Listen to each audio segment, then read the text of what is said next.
Shalom Aleichem, nous sommes dans Baba Batra, Daf Nun Vav, et nous sommes à la 9e ligne.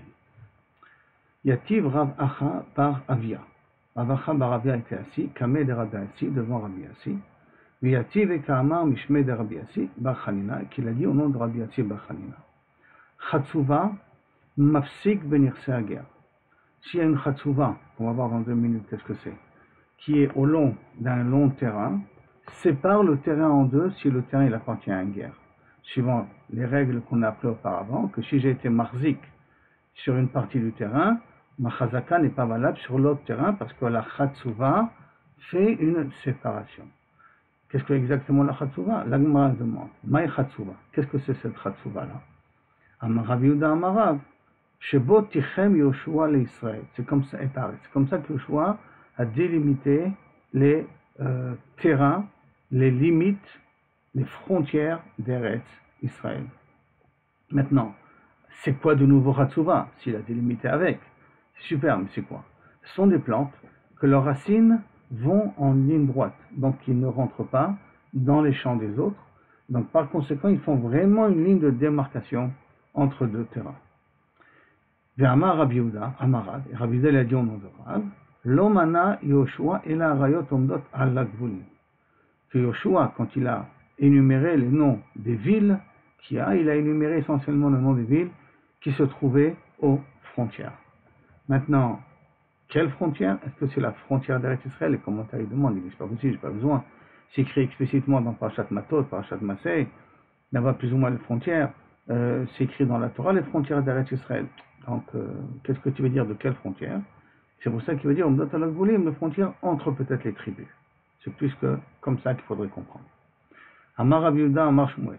Donc, de même, après la continue de la Gemara, une dracha là-dessus. Amar Rabbi Yehuda, Amar Shmuel. Kol she'era ou HaKadosh Baruch Hu le Moshe, chaya b'maaser. Tout le terrain que HaKadosh Baruch Hu a montré à Moshe, on sait que Moshe Rabbeinu voulait rentrer et qu'il n'a pas eu le droit de rentrer, HaKadosh Baruch Hu a dit, c'est quoi? Je vais te donner la possibilité, Yamatzafona, Anegva, de regarder tout Eretz Israël. Donc, tout ce qu'HaKadosh Baruch Hu a montré à Moshe Rabbeinu, par cette volonté forte de vouloir rentrer, mais qui n'a pas le droit de rentrer, au moins il faudra voir. Alors à ce moment-là, tous ces terrains-là sont chaïvim de maaser. La Gemara demande la Foukemaï. Ça veut exclure quelle partie d'Eretz Israël? La Fouké, Kéné, Kénézi et Kadmoni.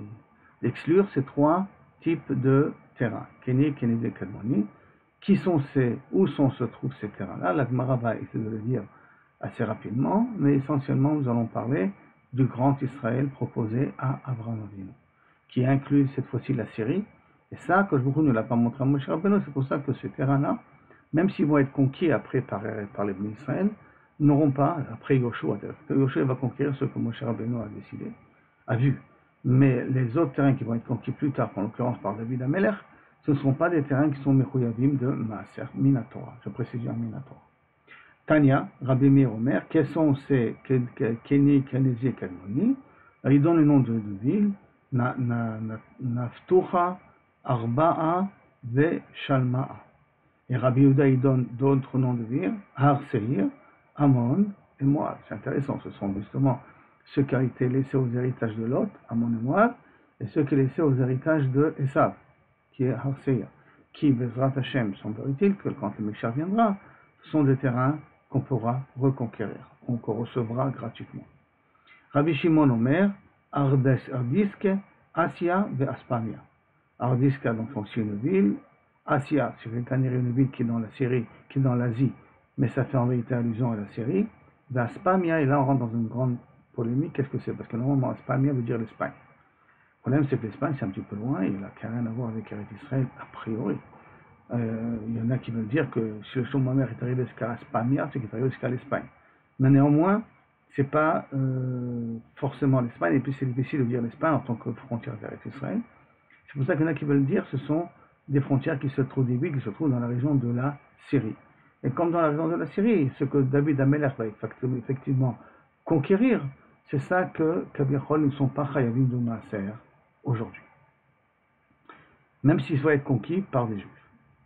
Ayou Shanim, alors maintenant on arrive à une Mishnah, Ayou Shnaim Meidim Oto, Sheachla Shalosh Shanim. 2 témoins qui témoigne que quelqu'un s'est resté dans le terrain pendant 3 ans. Donc normalement, c'est un témoignage, une chazaka, il n'a pas besoin d'amener un shtar. Venimtseu zomemim. Sauf il s'avère que c'est zomemim. Zomemim, c'est comment vous pouvez témoigner que vous avez vu que pendant 3 ans, il était ici présent, puisque pendant ces 3 ans, il était avec nous en Sibérie. Donc en l'occurrence, ils ne peuvent pas témoigner sur un terrain pareil. Ce qui s'appelle zomemim, comme on apprendra ça dans Masechet Makot. Qu'est-ce qu'il est le din dans un din zomemim? Mishalem kachar zama. Il doit payer comme il a eu l'intention de faire. Il a eu l'intention de faire gagner la personne qui se trouve sur le terrain en prétendant qu'il n'a plus de shtar et lui faire acquérir le terrain. Eh bien, la valeur du terrain, ils doivent, eux, la payer au propriétaire du terrain. En rendant, bien entendu, aussi le terrain à son propriétaire. Meshalmim lo et akol. Shnaim barishona, shnaim bashnia, shnaim bashlishit. Si j'ai 2 témoins pour la première année, 2 témoins pour la deuxième année, 2 témoins pour la troisième année, ça veut dire que j'ai des témoins pour les 3 ans. Dans chaque année, 2 témoins à part. Et bien, sauf, ils sont avérés qu'ils sont zomemim. Comment on paye? Est-ce que chacun va payer la valeur de tout le terrain, ou on va prendre la valeur de tout le terrain, on va le partager en 3 parties? Mishalmim benehem. Là, il est marqué, on partage parmi les 3 personnes, chacun a témoigné sur une année. Sans le témoignage de l'un, le témoignage de l'autre n'a pas de valeur, puisqu'il faut les 3 ans en même temps pour le rendre patour, d'amener le shtar et de prouver que le terrain lui appartient. Donc comme l'un est lié à l'autre, donc on considère ça comme une seule grande édoute, qui fait que, kasher zamam, on partage la somme entre tous les dîmes en question. Troisième dîme, shlosha achim, vechad mitztaref imaim, c'est-à-dire 3 frères, dont chacun témoigne sur une année à part. Et une 4e personne, extérieure à tout cela, témoigne avec les 3 frères pour chaque année, en prétendant qu'effectivement il s'est resté là-bas pendant 3 ans. Aré elush shlosha eduyot, ça s'appelle 3 témoignages différents, et donc le témoignage est valable. Vehen edut achat le azama, mais si maintenant ils sont zomemim, c'est une seule edut, parce que sauf c'est une edut sur les 3 ans. Et qu'est-ce que ça veut dire qu'une seule edut? Qu'il y a un clap. Pour rendre zomemim, il faut rendre zomemim tous les témoins. Donc par conséquent, il faut rendre zomem le témoin de la première année, le témoin de la deuxième année, le témoin de la troisième année, même s'ils sont des frères, il faut le rendre zomem, rien qu'après, on pourra considérer qu'ils sont zomemim et qu'ils devront payer ensemble la valeur du terrain au propriétaire du terrain. La Gemara maintenant. Maintenant, de l'eau qui a priori, notre Mishnah ne va pas d'après Rabbi, et on fait ici allusion à la fin de la Mishnah. C'est quoi la fin de la Mishnah? 2 témoins de la première année, 2 témoins de la deuxième année, 2 témoins de la troisième année, ou que les 3 frères en question, selon Mishnah. D'accord? Donc, maintenant, de l'eau qui a Détania, parce que qu'est-ce qu'il dit Rabbi Akiva? C'est marqué dans une braïta. Amar Rabbi Yossi, Kshalach Abba Chalafta etzel Rabbi Yochanan ben Nuri. Lorsque Rabbi Chalafta est parti chez Rabbi Yochanan ben Nuri, les Torah.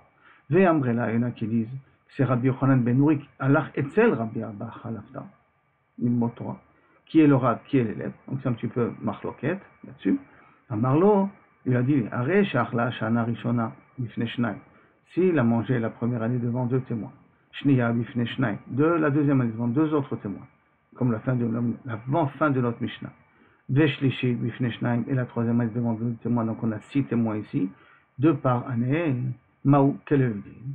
Ça veut dire, est-ce qu'on peut être Metzaref, les 3 édouyot, pour considérer qu'il y a une chazaka? Amarlo, Arezo, chazaka. Oui, effectivement, c'est une chazaka. C'est Chalafta qui a dit Rabbi Yochanan, Rabbi Yochanan qui a dit Rabbi Chalafta. Ça va dépendre qui était le rab, qui était l'élève. En tout cas, Arezo, chazaka. Amarlo lui a répondu, l'élève. Afani Omerken, moi je suis d'accord avec ça aussi. Ou plutôt, on va dire que c'est maintenant c'est le maître qui a dit à l'élève, l'élève répond, moi je suis d'accord.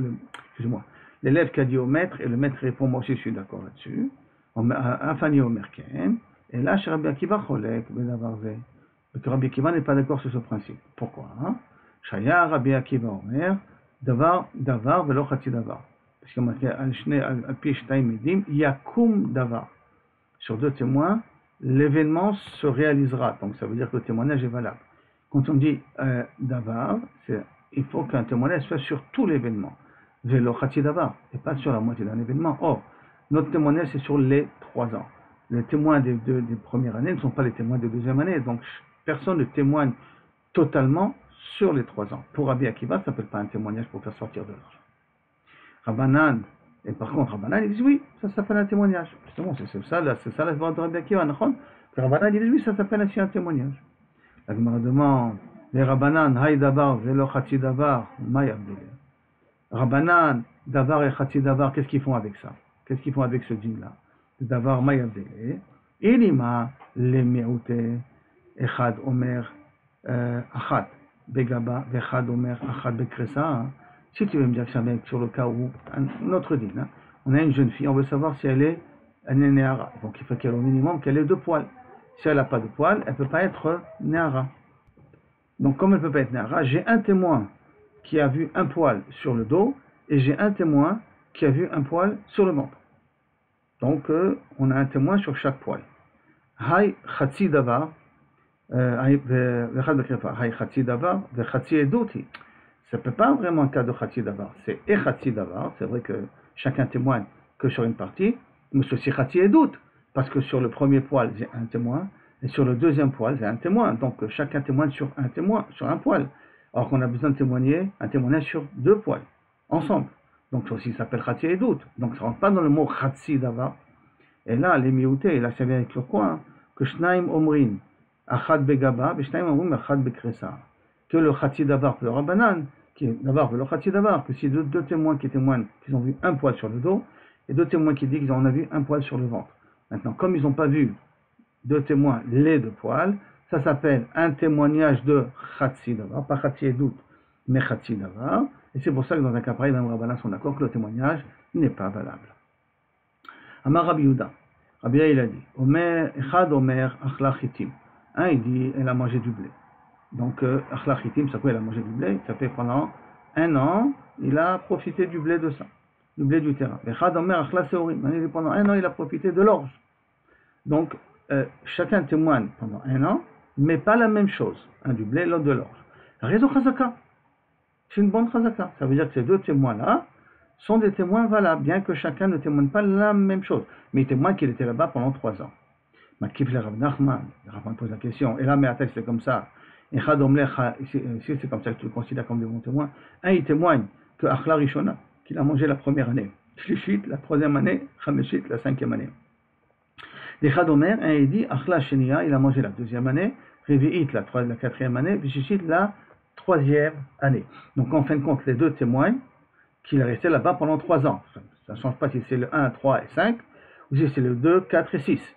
Mais au total, les 2 ensemble témoignent qu'il est resté là-bas pendant 3 ans. Rien qu'ils ne sont pas d'accord sur les années en question. Est-ce que tu seras d'accord là aussi que la Chazaka elle est valable? Amar le Rabbi Yehuda. Achiashta, non, mais ça ne ressemble pas. Pourquoi? Achiashta. Hatam là-bas, Beshata de Kamasidmar, lo Kamasidmar. Dans ton cas, toi, de 1, 3 et 5, ou 4, 6 et 4, 2, 4 et 6, l'année que moi je témoigne, ce n'est pas l'année que toi tu témoignes. Donc chacun témoigne des années différentes. Aha, dans notre cas, nous, un il témoigne que pendant 1 an, pendant 3 ans, il a cultivé du blé, un il témoigne pendant 3 ans, il a cultivé de l'orge. D'accord? Aha, tarvayu bechada shata. Là-bas, les 2 témoignent sur les mêmes années. Kamasele. Ah, Maïka et Méma, qu'est-ce que tu vas me dire qu'ils se contredisent? Ben Chitel et Saré, qu'un qui dit que c'est du blé, l'autre c'est de l'orge. Les gens ne font pas trop attention à ça. Et donc ça arrive facilement qu'ils peuvent se tromper entre du blé et de l'orge. Donc ça ne s'appelle pas vraiment une contradiction de témoignage. Contradiction de témoignage, il faut que les choses soient claires.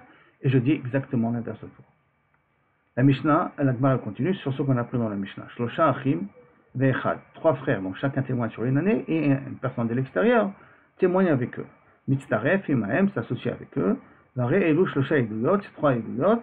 Vehem Edut Achat Lazama, mais c'est considéré comme un seul témoignage pour Dîner d'Azama, comme on a vu dans la Mishnah, qu'il faut, dans un cas pareil, annuler tous les Edim en question. On va quand même continuer parce que comme ça, il reste un petit morceau de la Mishnah. Ha'ushtara. Donc la Gemara demande ce shtar-là. Il y avait Khatime Hale Betre. Il y en avait 2 témoins qui avaient signé sur un shtar. Donc maintenant, il suffisait maintenant de valider la signature de ces 2 témoins-là. Et le shtar, il est valable. Shachid Khalminayu, mais un des 2 témoins est mort. Ata Achoua, il est venu le frère du 2e témoin. Vedekae Chadachrina, et il a amené une autre personne avec lui. Le Asou de Achatimat Yade, de Idach, pour témoigner sur la signature de celui qui est mort. Donc le frère du deuxième témoin, plus une tierce personne, sont venus témoigner sur la signature de la personne qui est morte. Ça va, Rabina, les mêmes Rabina, il a pensé, c'est exactement comme le cas de notre Mishnah, 3 frères, donc chacun témoigne sur une année différente, puis un témoin extérieur qui s'associe avec eux, qu'on avait dit que c'est une chazaka, donc le témoignage il est valable. Donc ça va, Rabina, les mêmes Matnitin, Gimel, Achin, Vechad, Mitztaref, Imaem, 3 frères, dont un de l'extérieur s'associe avec eux. Marley Ravashi, je dis attends. Mida, mais est-ce que ça ressemble, Bichlan? Atam, lo nafke nekiriba de mamona apoma de ache. Là-bas, on n'enlève pas le 3 quarts ravia de mamona, ou le quart de mamon, apoma de ache, de la bouche d'un des frères. Acha nafik riva de mamona apoma de ache. Là, on fait sortir 3 quarts de l'argent par la bouche d'un frère. C'est-à-dire que quand on vient et qu'il y a 3 frères, donc chacun témoigne dans une année différente, c'est-à-dire, et qu'il y a une tierce personne qui s'associe avec eux. Alors, même si on va considérer les 3 frères comme un seul frère, ça veut dire que les frères témoignent sur 50% et le témoin extérieur témoigne sur 50%. Dans un cas pareil, c'est le cèdre. Mais dans notre cas, non. Qu'on a un shtar avec la signature d'une personne vivante et la signature de quelqu'un mort, que 2 autres témoins vont témoigner sur cette signature, dont les 2 autres témoins d'un de ses frères. Donc déjà, on va partager le témoignage en 2. Le frère qui a signé, celui qui a signé sur la signature, il témoigne sur la signature, il n'y a pas de problème, mais il témoigne sur 50%. Maintenant, le frère, lui, il va témoigner avec une autre personne sur l'autre signature. Mais comme les frères, c'est la même chose. C'est comme si celui qui a signé, celui qui a reconnu sa signature, témoigne aussi sur la signature du deuxième. Puisque les frères sont considérés comme une seule personne, ils sont crovim comme une seule personne.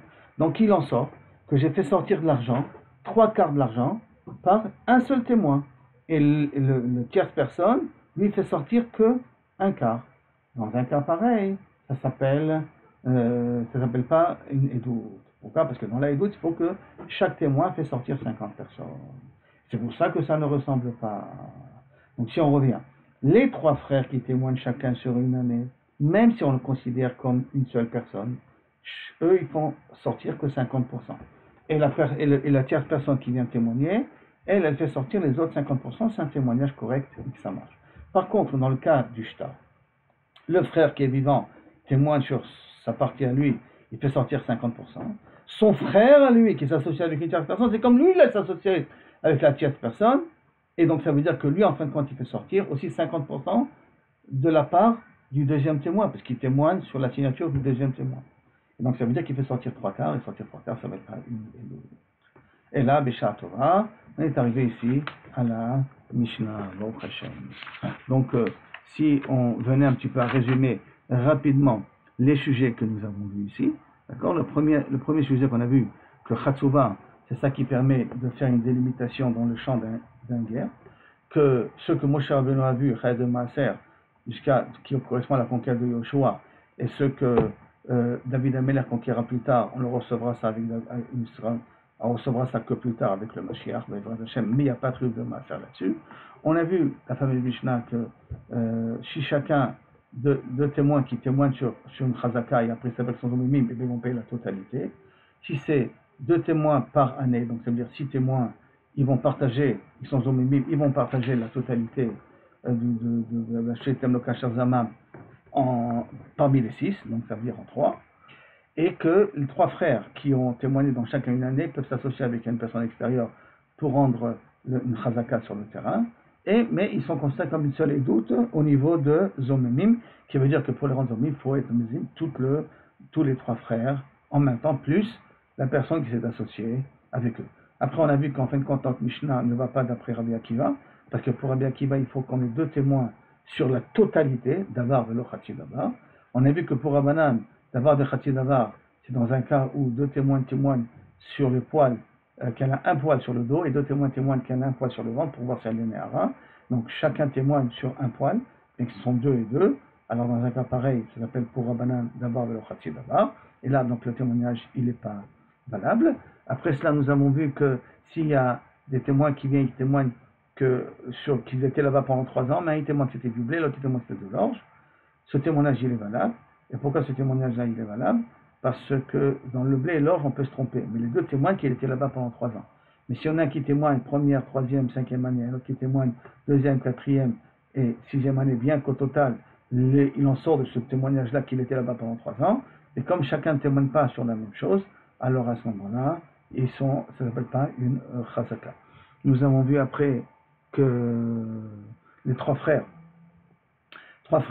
qui s'associent, d'accord? La Gemara, Rabina, il a voulu croire que ce din-là, quand il s'associe, ça peut ressembler aussi au din que s'il y a deux témoins conciliés sur un shtar, dont un est mort, et après le frère du deuxième témoin vivant amène une tierce personne pour témoigner sur la signature du mort, que peut-être là aussi, on peut considérer que le témoignage il est valable et que le shtar il est valable. On est arrivé à la conclusion que non, parce que là, dans ce cas-là du shtar, ça fait que je fais sortir 3/4 par un seul témoin, parce que les deux frères sont considérés comme un. Donc le premier frère fait sortir 50%, le deuxième frère, qui est comme le premier frère, il fait sortir encore la moitié des 50, donc ça veut dire que 3/4 sont sortis par le frère qui est vivant, et c'est pour ça que le témoignage n'est pas valable. On est arrivé à la Mishnah, Baruch Adonai Olam, Amen, Amen.